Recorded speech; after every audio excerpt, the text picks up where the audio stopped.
cositas, ¿ok? Jehová es mi pastor, nada me faltará. En lugares de delicados pastos me hará descansar. Junto a aguas de reposo me pastoreará.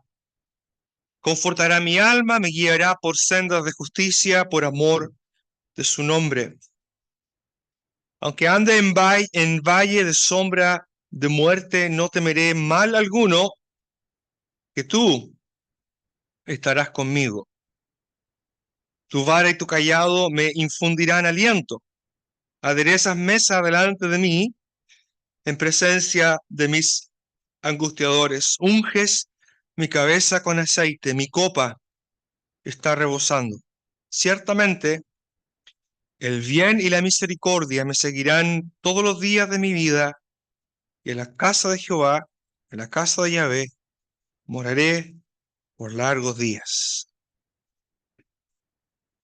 Debe ser quizás el salmo más conocido, o uno de los más conocidos, uno de los más leídos, memorizados, citados.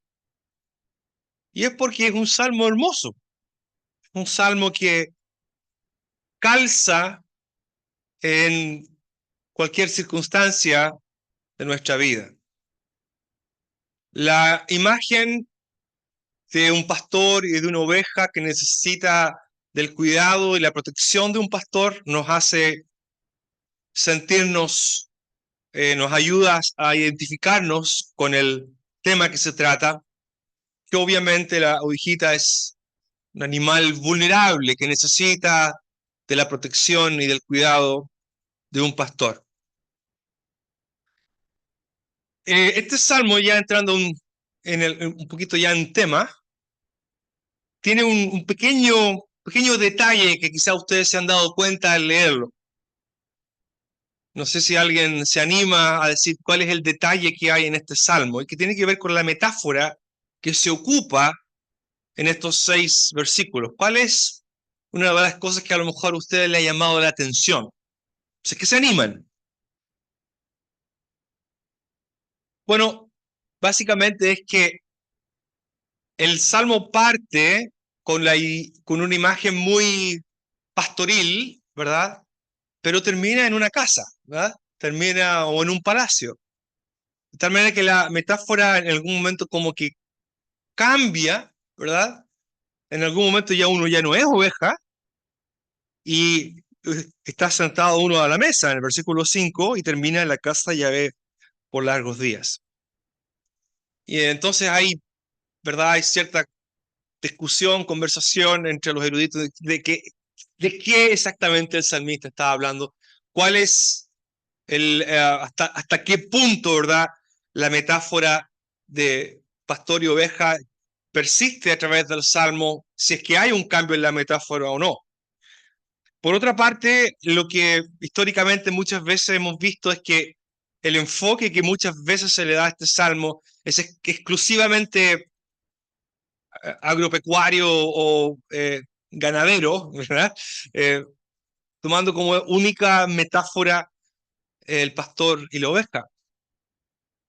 Y está bien, se han escrito libros, hay videos en YouTube del pastor que explica todo lo que, y muchas de las cosas que hace, de los procedimientos pastoriles y todo eso, y los procedimientos hacia la oveja, y todo se identifica o se intenta a veces de entender o interpretar en términos de esa imagen.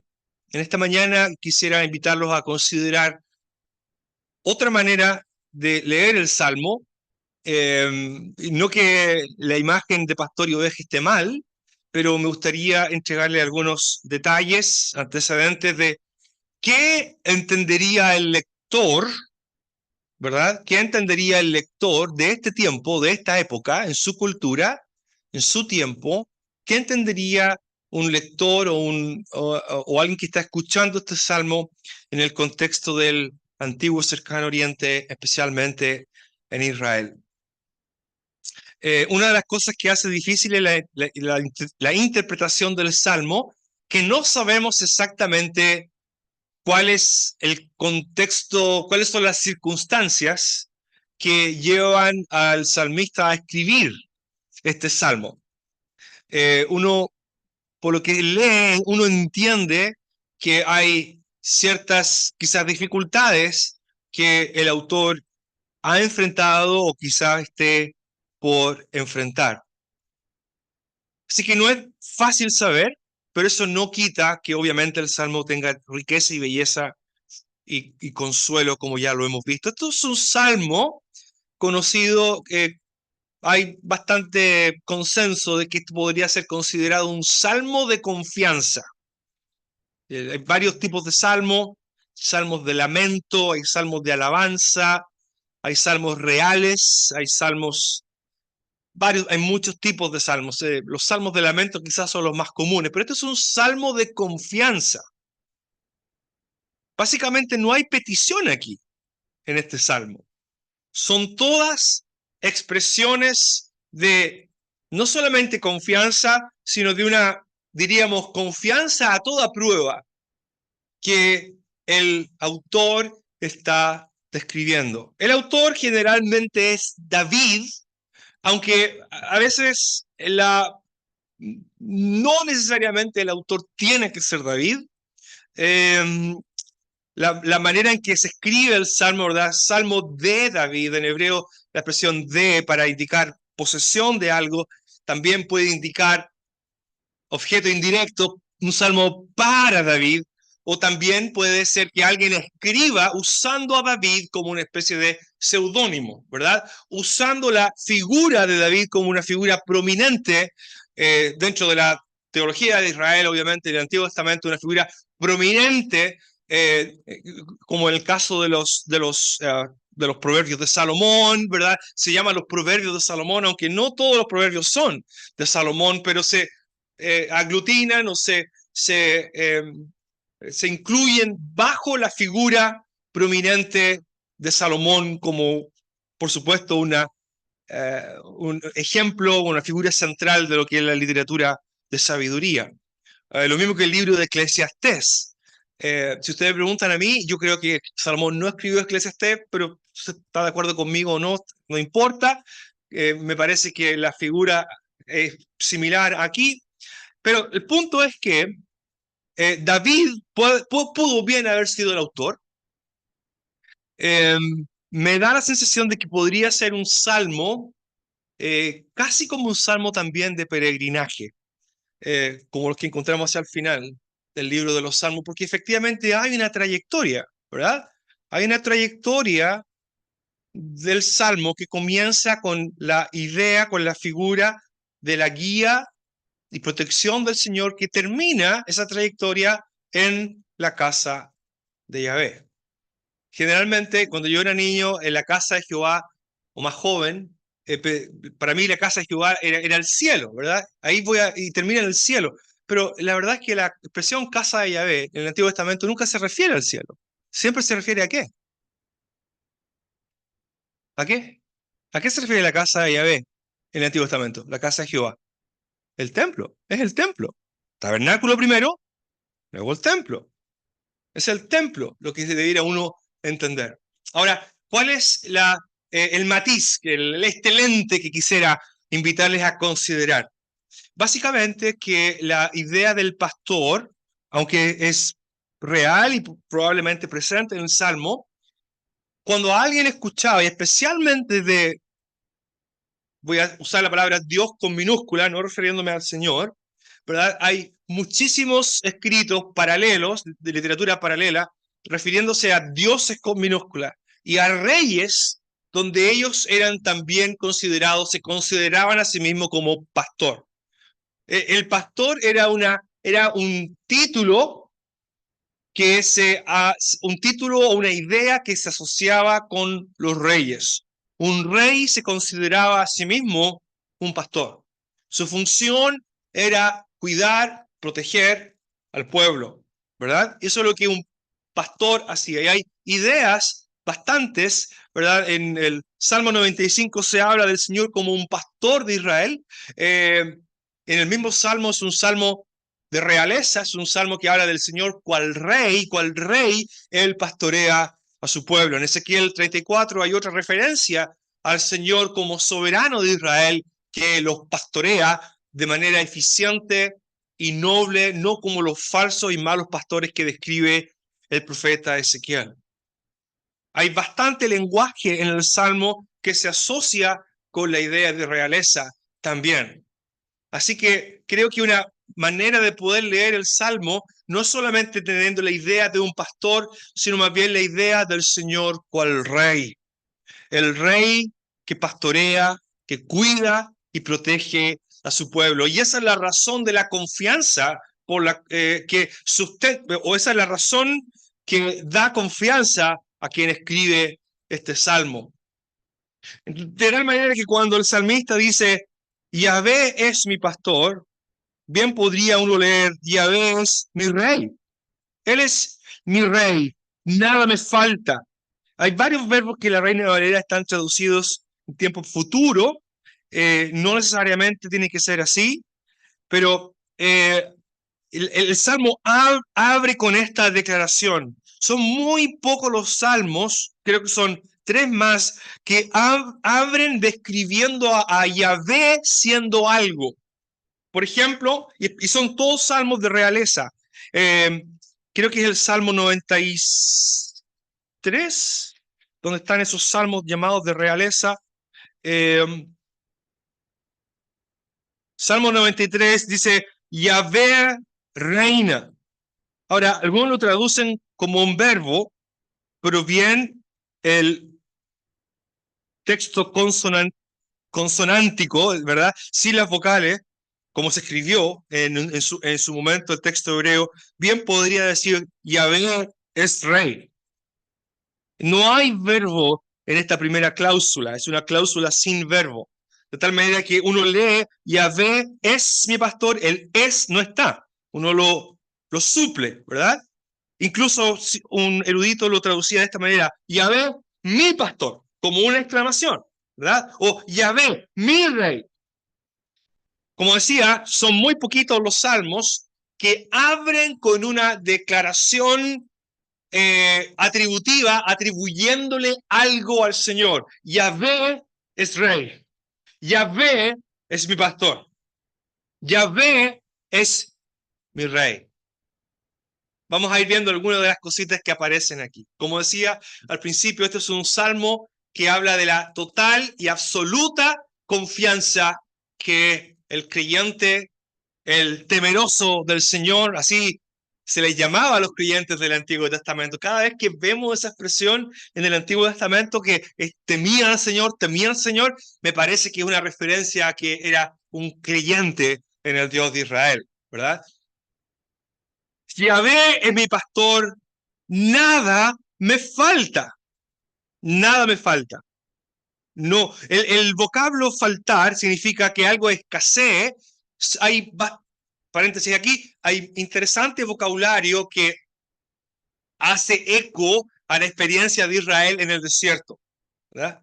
Hay bastante vocabulario dentro de los salmos que hace eco a la experiencia de Israel durante esos 40 años en el desierto. Y ese es uno de los vocablos. Uno de los vocablos es la idea de escasez. Cuando Moisés le dice al pueblo, o el Señor por medio de Moisés habla al pueblo en el libro de Deuteronomio, le dice que nunca le faltó. No solamente es provisión, sino que es provisión bajo circunstancias difíciles, bajo circunstancias que diríamos imposibles. Nada más imposible que proveer para un pueblo de quizás 2 millones de personas que está vagando por el desierto, está deambulando por el desierto. No hay manera, ¿verdad? ¿De qué manera se puede generar sustento para ellos? El Señor proveyó para ellos, nunca les faltó. El salmista, quizás teniendo esto en mente, dice, Yahvé es mi rey pastor. De pasadita, si ustedes se fijan, lo voy a mencionar más adelante, pero en las típicas imágenes en las inscripciones que se ven, uno puede ver a los reyes sustentando un báculo, a veces un, un bastón, ¿verdad? Un cetro que se asocia con la idea del pastor. Los faraones son presentados sujetando un cetro, un bastón a modo de pastor, son reyes.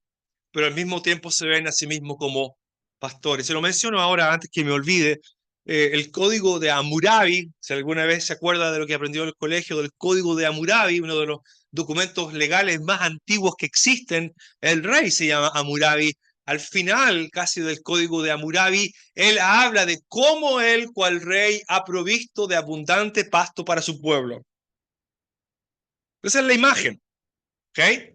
Entonces, alguien que está leyendo este salmo en el siglo VIII, o en el siglo V, o en el siglo IX, antes de la venida del Señor, cuando escucha que el Señor es mi pastor, es no solamente posible, sino que muy probable que la imagen que ellos se hacen es la imagen de un rey. Yahvé es mi rey. No me falta nada. No me falta nada. Luego dice, en lugares de delicados pastos me irá a descansar, junto a aguas de reposo me pastoreará. Claro, la imagen todavía aquí es bastante agropecuaria todavía, pero esto es parte del lenguaje que los reyes también usaban, como lo que acabo de mencionar del rey Hammurabi. Lo interesante, sin embargo, aquí es la manera en que la oveja, si volvemos a esa imagen, come. Primero que todo, es la idea de abundancia y la idea de reposo. Si usamos la imagen pastoril, generalmente lo que decía cierto comentarista era que un animalito, una oveja, come y después se mueven para otro lugar, pero aquí hay tanta abundancia y hay tanta seguridad que puede descansar, ¿verdad? Cuando uno se come un rico almuerzo, por lo general lo que viene después es la siesta. Qué bendición la siesta, ¿verdad? Pero uno puede hacer eso cuando está tranquilo, ¿verdad? Cuando hay seguridad. Cuando no hay seguridad, eso no se puede hacer. Así que hay que comer rápido y hay que seguir, ¿verdad? Cuando hay apuro, cuando hay peligro, cuando hay riesgo, eso no se puede hacer. El escritor dice, el Señor Yahvé es mi rey, pastor, nada me falta, me otorga me suple de manera abundante y de manera segura. Luego en el versículo 3 dice, conforta mi alma, me guía por sendas de justicia por amor de su nombre. La idea aquí, noten ustedes que ya comienza un poco la figura pastoril bovina, no es bovina, ovina, comienza a cambiar un poco, ¿verdad? Confortará mi alma. Quizás hay un poquito quizás de ambigüedad en el vocabulario que ocupa el escritor. La ambigüedad no es mala en términos bíblicos, porque lo que hace muchas veces esa ambigüedad intencionada es invitar a considerar otras alternativas de entender y de aplicar el texto. Eso es lo que se hace, ¿verdad? La idea de confortar el alma, es muy interesante el verbo hebreo aquí, de confortar es un vocablo que es muy común en la Biblia hebrea, es el vocablo que comúnmente se traduce como retornar o regresar. Otras veces se asocia con la idea de arrepentimiento. Pero aquí la idea de este verbo hebreo es que el Señor mismo es el que restaura a la persona. Por otro lado, la palabra alma no necesariamente indica esa parte inmaterial. El concepto de esta generación, el vocablo nefesh, muchas veces significa simplemente vida, mi vida. Él restaura mi vida. Él me hace regresar, Él me hace volver, suple de lo necesario, me conforta, me restaura mi vida, restaura mi corazón, restaura mi ser. Ese es el rey en quien confío. Confío en mi rey. Provee de manera abundante. Aun cuando los recursos escaseen o las circunstancias sean difíciles, mi rey tiene la capacidad de suplir de manera abundante y de generar protección y seguridad. tiene la capacidad de restaurarme, tiene la capacidad de hacerme regresar, tiene la capacidad de proveer para mi vida todo lo que necesito. No solamente el alma en términos espirituales, por decirlo de una manera, sino que toda la persona. Conforta mi vida, me guía por sendas de justicia. Aquí ya la metáfora de la oveja comienza un poco definitivamente perderse, porque nunca se habla de una oveja que ande por caminos de justicia, ¿verdad? Y el vocablo guiar tampoco es un vocablo que se ocupe de guiar a animales en el Antiguo Testamento. La idea entonces es que este rey, porque es un rey justo, como vamos a ver, es un rey caracterizado por la equidad. Cetro de justicia es el cetro de tu trono, dice el Salmo 45. Es un rey cuyo trono está cimentado sobre justicia y juicio. Es un rey justo, es un rey bueno, es un rey que hace lo que es correcto. Y es en esa senda o en esas sendas donde mi rey me va a guiar. Y lo hace no por mí, lo hace por amor de su nombre. Acuérdense el otro día cuando hablamos de Malaquías, hablamos de lo importante que es esa expresión, mi nombre. Su nombre está asociado con su capacidad, está asociado con su estatus, está asociado con su prestigio, está asociado con su realeza, con su divinidad, por supuesto. El mismo nombre, Yahvé, es un nombre que habla de su eterna existencia sin necesidad, sin la más mínima necesidad, sin depender de nadie. Aquel Dios que simplemente es, no sujeto a las circunstancias, no amarrado por los tiempos, Él es.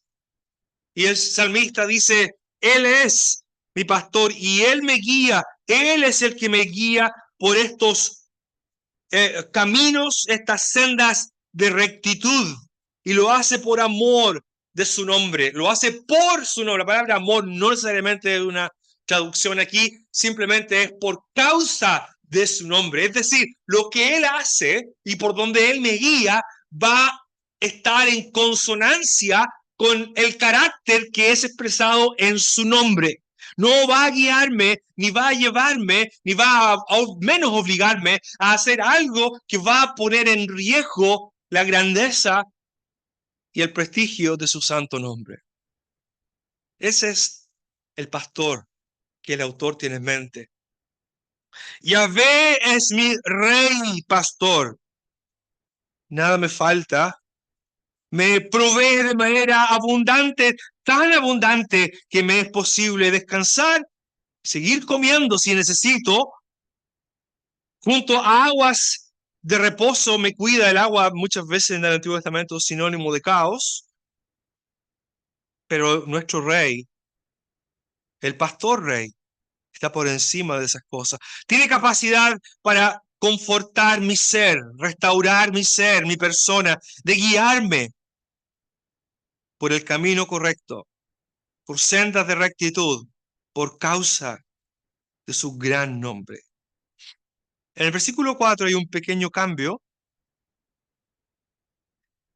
Hay un pequeño cambio porque hasta ahora, el versículo 1 al 3, el autor habla en tercera persona.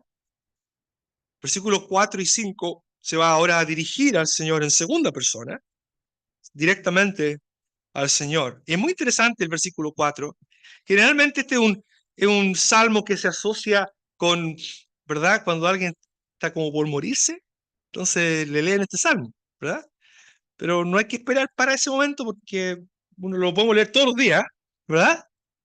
El versículo 4 comienza de una manera muy interesante. En nuestra Biblia dice, aunque ande en valle de sombra. El aunque, ¿verdad? Esa conjunción concesiva, le falta algo después. Incluso si ando.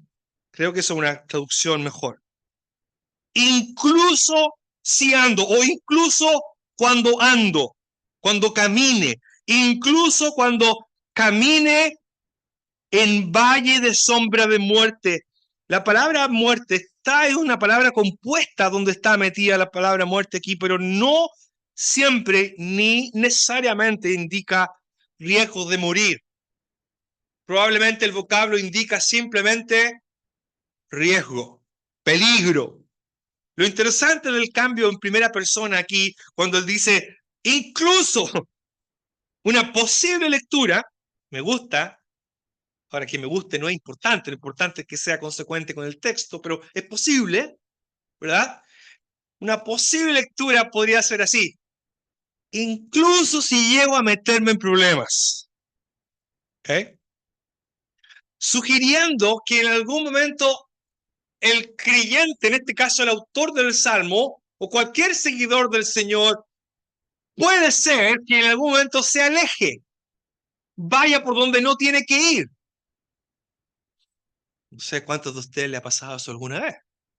No sé si alguna vez usted ha ido, en términos de nuestra vida, donde a lo mejor no tendría que haber ido, ¿verdad? Bueno, yo sí, varias veces, muchas veces.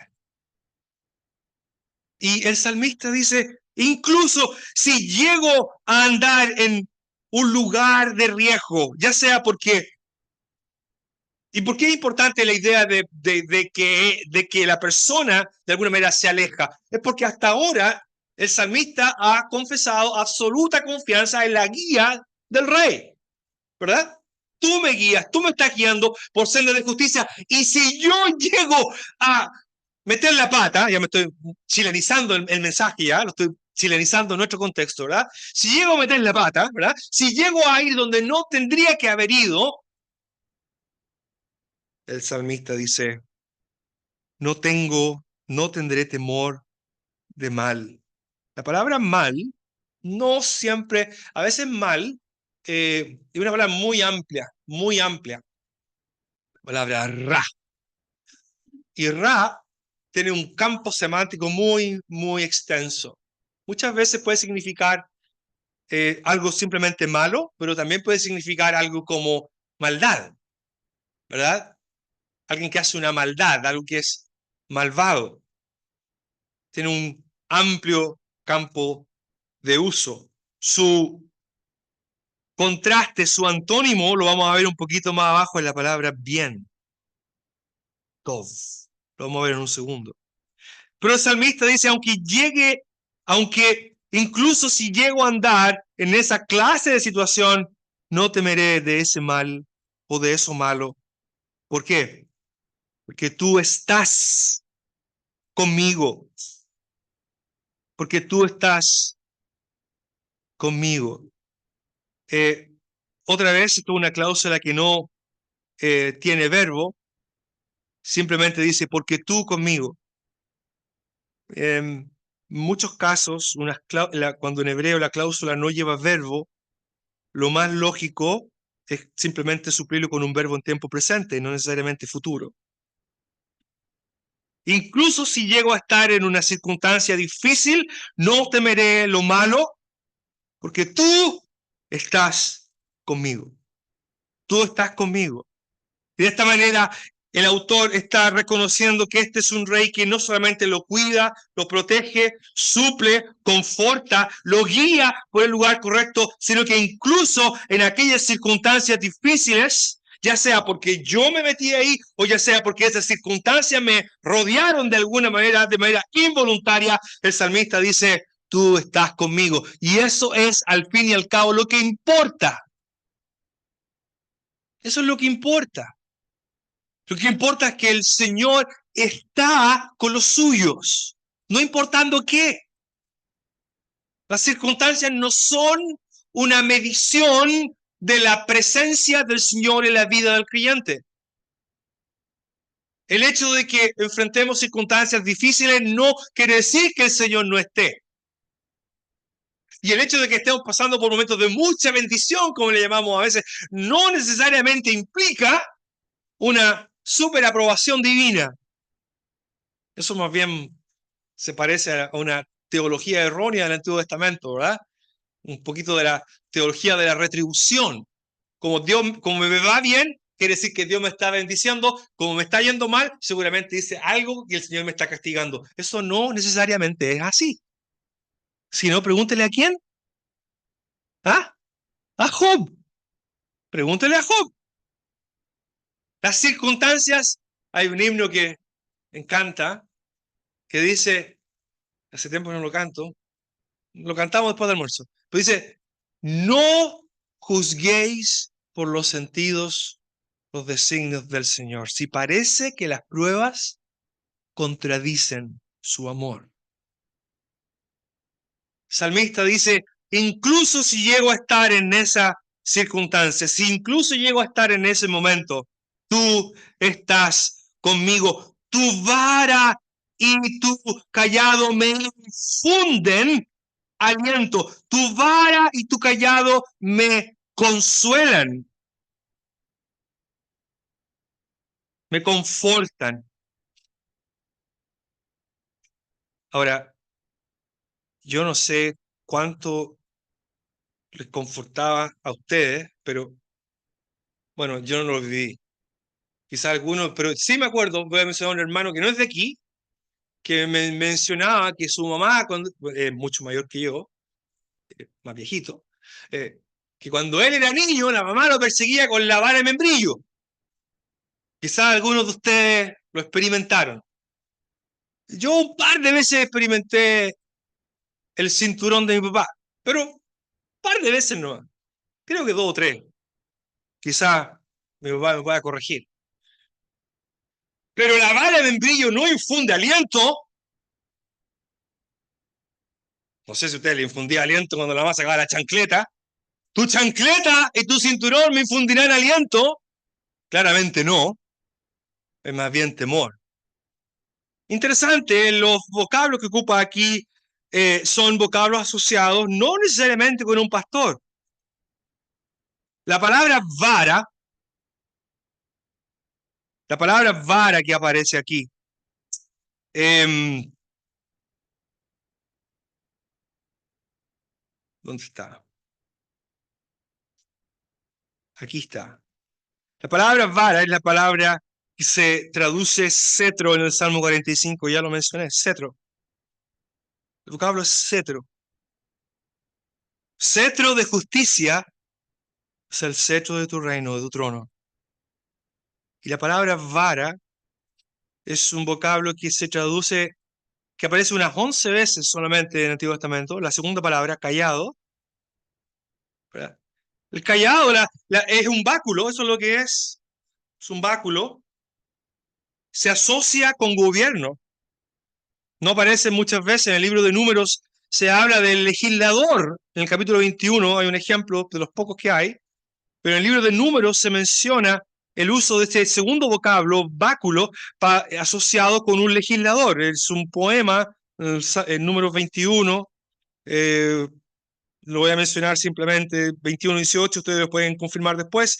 Pozo, el cual cavaron los señores, pozo de agua, el cual cavaron los señores, lo cavaron los príncipes del pueblo y el legislador con sus báculos.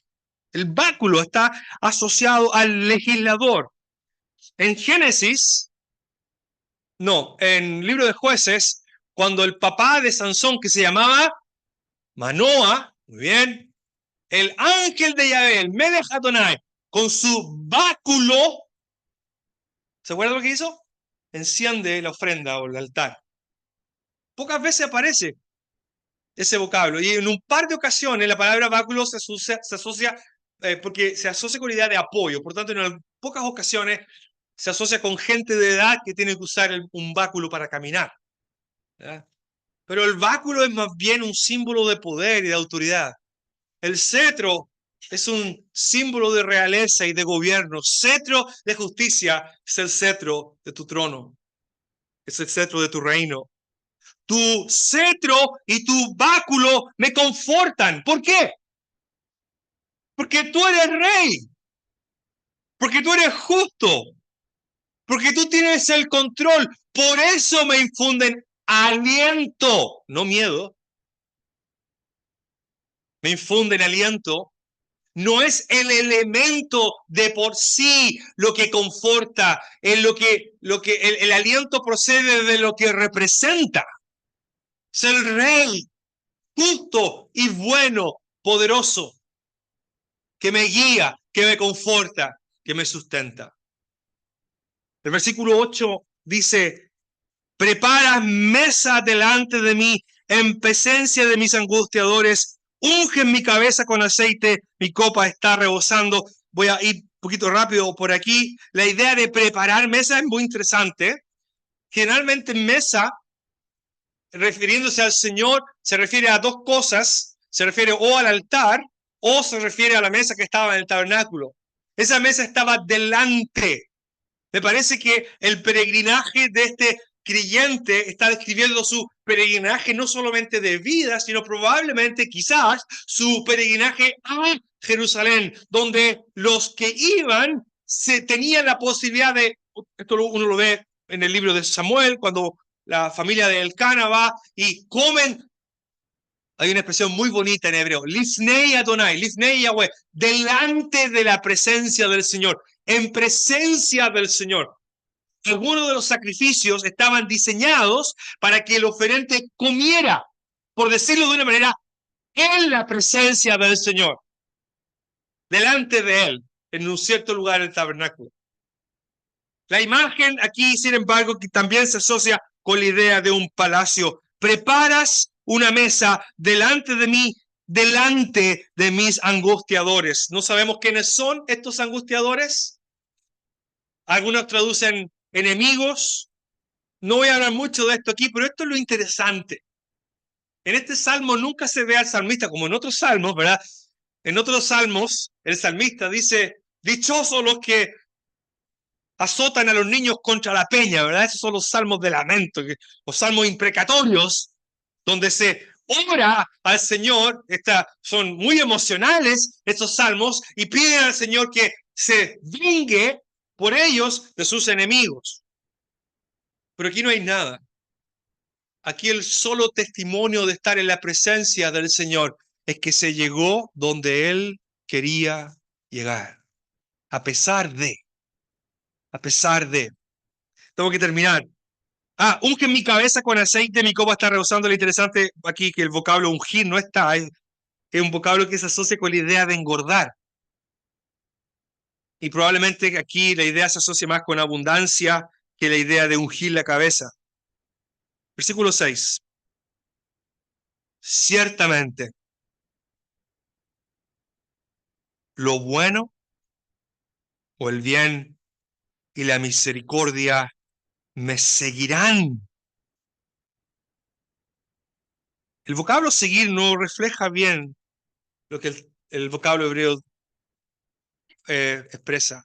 El vocablo literalmente es perseguir. Perseguir. Perseguir generalmente tiene una connotación negativa, ¿verdad? Cuando uno quiere ser perseguido. A veces se dice que este niño anda persiguiendo a la niña. Si la cosa termina bien, entonces valió la pena la persecución. Pero podría terminar mal, ¿verdad? La persecución. Persecución se asocia más bien con algo negativo. Pero esto es lo que me encanta de este pasaje. El salmista dice: ciertamente lo bueno y la misericordia, o el bien y la misericordia. La palabra bien o bueno, tov, es el antónimo de ra, mal. Ese es el antónimo. La confianza del salmista, ahora, por decirlo así, una vez que ha llegado a su destino, dice: el bien y la misericordia me perseguirán. En otras palabras es: no me abandonan, nunca me van a abandonar.